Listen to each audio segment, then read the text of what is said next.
Hello.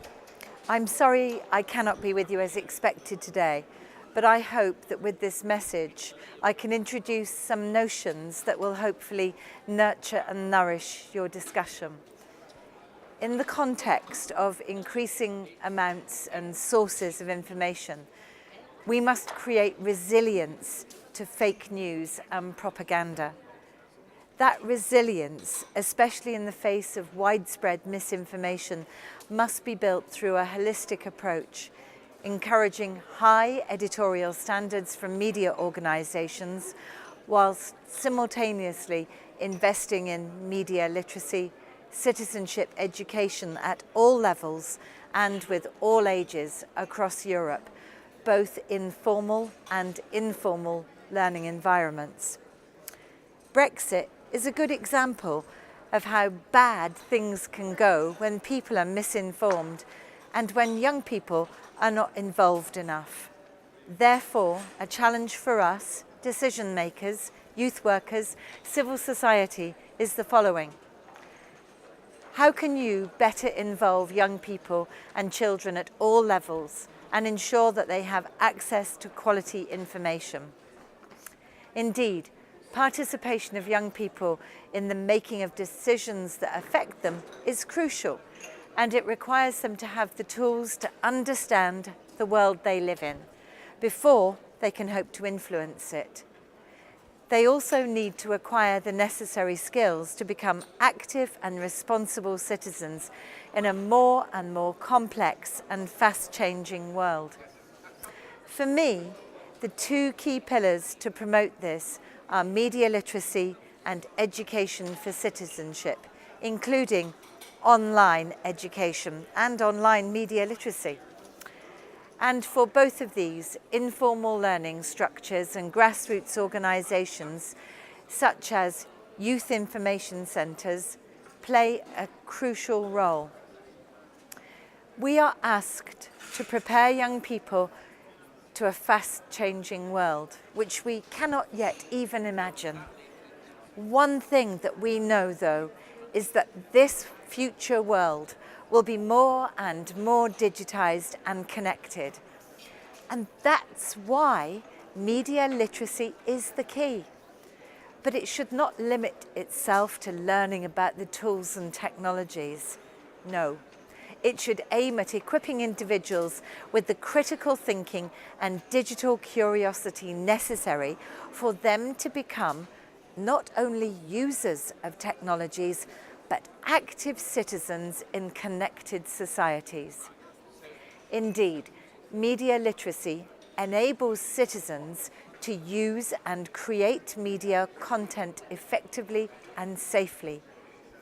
Media literate people are able to exercise more informed choices, understand the nature of content and services, and take advantage of the full range of opportunities offered by communication technologies.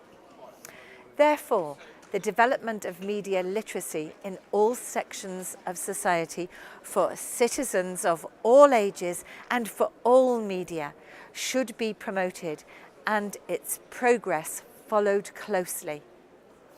In our work in the Education and Culture Committee, my colleagues and I try to defend this vision and put this issue at the top of the agenda. For example, media literacy and critical thinking is at the core of the cult opinion on the challenges and opportunities of e-democracy, for which I was the Socialists and Democrats shadow rapporteur. Other key skills that young people must be equipped with include intercultural skills. In a rich and diverse world, being able to dialogue with the other and learn from their culture and experience all this, it's important for self-confidence and the development of social skills, all of which can help the process of integration as well as to prepare one for active citizenship, but provided the support mechanisms are in place. For me, education for citizenship, including e-citizenship, should be at the top of the education agenda. Young people need to be able to learn about their rights, including human rights and women's rights, but also experience them through their education.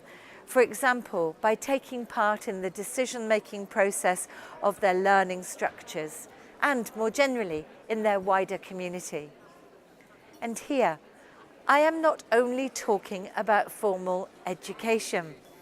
I am a great promoter of informal and informal learning, informal and non-formal learning, informal and non-formal settings, all widely used in the context of community education and in work with groups underrepresented in mainstream academic and adult education provision, providing opportunities for active promotion of common values of freedom, tolerance and non-discrimination.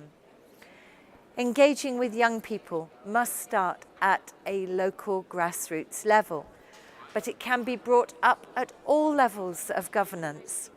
Young people, including children, must have a voice in decisions that affect their future, regardless of the level in which these decisions are made. Then, and only then, they will feel listened to and part of the society they live in.